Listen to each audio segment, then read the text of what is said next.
اللہ تعالیٰ کافروں اور منافقوں کو جہنم میں ایک ساتھ جمع کرے گا، اور ہم جیسے جو منافق ہیں جنہوں نے آخرت کے بدلے دنیا کا سودا کر لیا ہے، تو ہمارے ساتھ کوئی رعایت نہیں ہوگی۔ دیکھیں، آپ کی جو توقعات ہیں، جو امیدیں ہیں یا جو دعوے ہیں، امتی ہوں اور جنتی ہوں، اور دیکھیں زیادہ سے زیادہ ہمارا، یعنی ہم تو ایمان والے ہیں ہی نہیں۔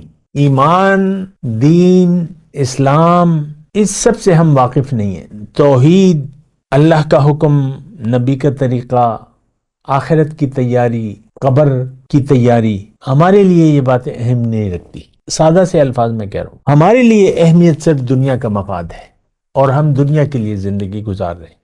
بات یہاں پر ختم ہو جاتی ہے۔ ہم لوگ دنیا کے لیے زندگی گزار رہے ہیں، آخرت ہمارا نہ منزل ہے اور نہ ہمارا اس پر یقین ہے۔ افتؤمنون ببعض الکتاب وتکفرون ببعض، کیا تم کتاب کے بعض احکامات مانتے ہو اور بعض سے انکار کر دیتے ہو؟ تو اس کی سزا صرف یہ ہے کہ تم دنیا میں رسوا ہوگے۔ آج امت مسلمہ رسوا کن قوم ہے، ذلیل ترین لوگ ہیں ہم۔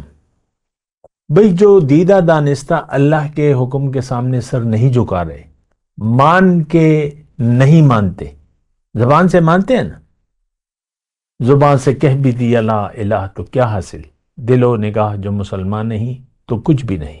دھوکے کا شکار نہ ہو، آپ نہ مومن ہیں نہ بننا چاہتے ہیں، آپ صرف دنیا کے طالب ہیں اور دنیا کی طلب ہے، اور خواہشات نفس کے آپ غلام ہیں۔ آپ کا معبود اللہ نہیں ہے، آپ کا معبود خواہشات نفس ہے۔ من چاہی زندگی آپ گزار رہے ہیں، اللہ کا حکم اور نبی کا طریقہ آپ کے لیے ذرہ برابر اہمیت نہیں رکھتا۔ باقی تو رواج ہیں، روایات ہیں، اور بس عام آپ دیکھ لیں۔